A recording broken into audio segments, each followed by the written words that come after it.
Viewers, آپ دیکھ رہے ہیں ایچ کے لیگل ٹی وی اور آپ کا ہوسٹ اور دوست حامد خان یوسف سعید آپ کی خدمت میں حاضر ہے۔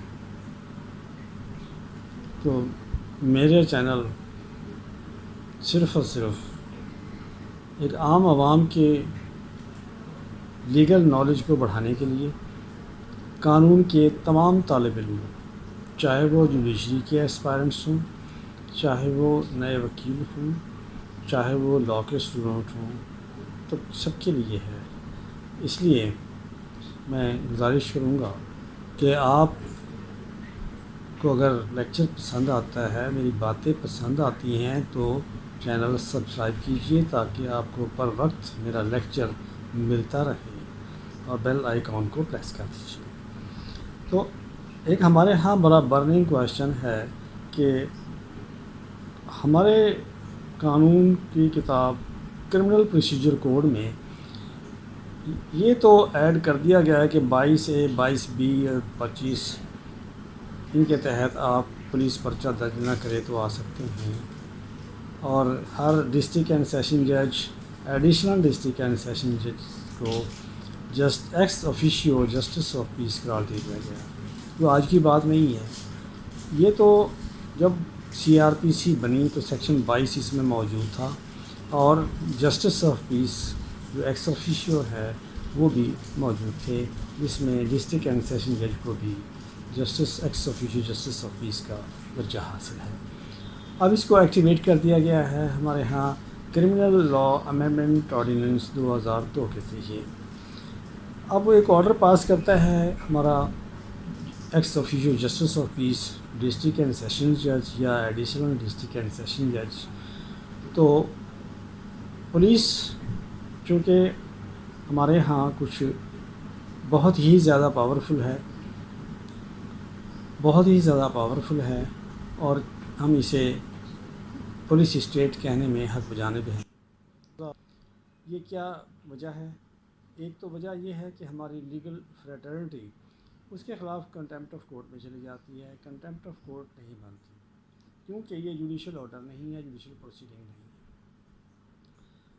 تو یہ کویسائی جوڈیشل آرڈر بھی اسے کہا گیا ہے، اور ایڈمنسٹریٹو اور منسٹریل آرڈر بھی کہا گیا ہے۔ تو اس صورت میں اس کا علاج، اس مرض کا علاج کہ پولیس اس کو کچھ بھی نہیں سمجھتی، وہ ہمیں پولیس رولز میں ملتا ہے، یا پھر پولیس آرڈر 2002 میں ملتا ہے۔ اس کی سیکشن ہے 155 اور سب کلاز کی C ہے۔ اس میں کوئی اگر police officer neglect to duty کرتا ہے، اپنی لافل ڈیوٹی پرفارم نہیں کرتا، کوئی بھی، اس میں 22 سے 22B یا C کا ذکر نہیں ہے، 22B63 کا کوئی ذکر نہیں ہے، اس میں نیگلیکٹ آف ڈیوٹی ہے، جو اس کو آرڈر کیا ہے لافل اور اس کی ڈیوٹی تھی اس نے ادا نہیں کی، تو اس کی سزا 3 سال ہے 155 سب کلاز C کے تحت۔ یہ ہے پولیس آرڈر 2002 کے سیکشن، اس کے تحت اس کو سزا مل سکتی ہے۔ تو اس کے بعد پولیس رولز کو اگر دیکھیں، پولیس رولز میں بھی اس کی گنجائش موجود ہے۔ پولیس رولز میں اگر ہم تھوڑا سا بھی اس کو پڑھیں، پولیس رولز 1934 کے ہیں، اس کا رول ہے 24.3 اور اس کی جو ہمیں سپورٹ ملتی ہے وہ PLD 2007 supreme court 539، PLD 2005 Lahore 470، یعنی کہ SHO اوبے کرے گا۔ یہ جو سیکشنز میں نے اوپر پہلے کہی ہیں پولیس رولز اور پولیس آرڈر کے، ان کے میں کہ SHO ٹو اوبے اور ایگزیکیوٹ آل لافل آرڈرز، یہ پابند ہے۔ یہ پولیس آرڈر 2002 کی ریکوائرمنٹ ہے، 155(1) کی، 155 sub section 1۔ S H O to obey station house officer کے لفظ استعمال کیے گئے ہیں سی آر پی سی میں بھی اور پولیس رولس میں بھی اور پولیس آرڈر میں۔ تو to obey execute all lawful orders. اب ایک ex officio justice of peace کا جو آرڈر ہے وہ کس طریقے سے لافل نہیں ہے؟ لافل ہے، اس کو لاء کے اختیارات حاصل ہیں اور لاء نے اسے ایکس آفیشیو جسٹس آف پیس بنایا ہے، تو اس کا آرڈر لافل ہے۔ اس کی کمپلینس نہیں ہوتی تب بھی یہی اپلائی کرے گا 155 سب سیکشن 1۔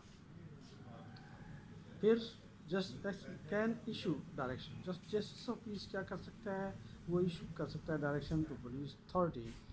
اسی کے تحت پولیس اتھارٹی کو ex officio justice of peace, police authority سے مراد ہے کہ ایس ایچ او کے اوپر جو پولیس ہیرارکی ہے، جو اس سے اوپر ہے، جو اتھارٹی ہے اس کو ڈائریکشن دے گا کہ to register a criminal case against the delinquent police officer under 155 sub section C. یہ سیکشن یاد رہے کہ 155 سب سیکشن 1 ہے، اس کی سب کلاس سی ہے، اس کے تحت اس کو ڈائریکشن دے گا، اس کی پولیس کی جو اتھارٹی ہے اس کو ڈائریکشن دی جائے گی، اور police authority criminal case register کرنے کی پابند ہے۔ کس کے خلاف؟ ڈیلنکوینٹ پولیس آفیسر جس نے اس میں کوتاہی برتی ہے ایک ex officio justice of peace کے لافل آرڈر کی، بلکہ S H O station house officer تو اوبے کرنے کا پابند ہے کہ تمام جوڈیشل آرڈرس کو لافل آرڈرس کو ایگزیکیوٹ کرے۔ تو اس میں دوسری بات کیا ہے؟ Issue direction to the police authority for appropriate action. اس سے مراد کیا ہے کہ ڈسپلنری ایکشن بھی ان کے خلاف ہوگا، کیونکہ قانون کی خلاف ورزی کرنے والا قانون کا رکھوالا تو نہیں ہو سکتا۔ اس بارے میں بھی ہمارے ہائر ایشیلون جوڈیشری کے انہوں نے قرار دیا ہے متعدد جگہ کہ جو لافل آرڈرس کی کمپلائنس نہیں کرتا، لاء کو وائلیٹ کرتا ہے ملک کے، تو وہ اس کو پولیس فورس میں رہنے کا کوئی حق حاصل نہیں ہے۔ تیسری بات ہے کہ اس میں تیسرا جو آپشن ہے وہ کمپلیننٹ کیا اختیار کرے کہ petitioner can approach high court in writ petition under article 199 of Islamic constitution of Pakistan, Islamic republic of Pakistan کے کانسٹیٹیوشن کے 1973 کے قانون کے تحت وہ ریٹ پٹیشن ہائی کورٹ میں بھی فائل کر سکتا ہے۔ میں یہ اپنے دوستوں سے گزارش کروں گا، اپنے اسٹوڈنٹس سے گزارش کروں گا کہ اس میں کنٹمپٹ آف کورٹ والی بات نہیں ہے، کیونکہ یہ جوڈیشل پروسیڈنگس نہیں ہیں، کوائزائی جوڈیشل ہیں، یعنی کہ سم ٹائم یہ جوڈیشل ہیں، سم ٹائم کرمنل ہیں، سم ٹائم منسٹریل ہیں، سم ٹائم ایگزیکٹو ہیں، ایڈمنسٹریٹو ہیں۔